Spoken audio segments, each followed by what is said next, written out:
Assalomu alaykum hurmatli haydovchilar. DTP bo'yicha hozirlarga yengil ma'lumot berib qo'yaman.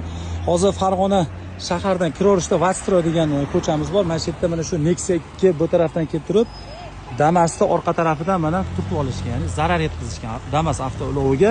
Xullas aka-ukalar ikkita haydovchi bilan gaplashdik, tan jarohat olganlar yo'q. Mana zararni ko'rsatib qo'ying yengil. Shu Nexia 2miz mana shu Damas'da mana shu joylarga zarar yetkazishgan. Bu holat joyidan qimillatganimiz yo'q. Hozir GAI xodimi ham kelib, nima deydi?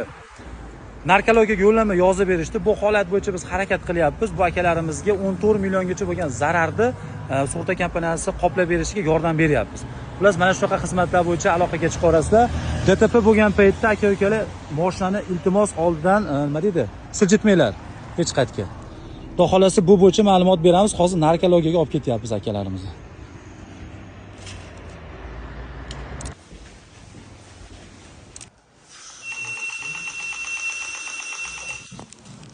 Fuqarolar nima deydi, narkologiyadan o'tyapti.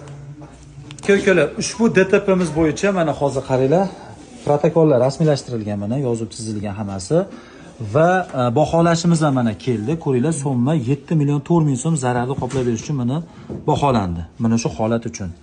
Bu fuqarolarimizni endi xudo xolasa sug'urtaga yo'naltiramiz va xudo xohlasa 15 ish kuni ichida Bobirjon bu narsa ko'rib chiqilib, pulini 20 ish kuni ichida jami tashlab berishadi. Inshaalloh ulardan videoga olamiz.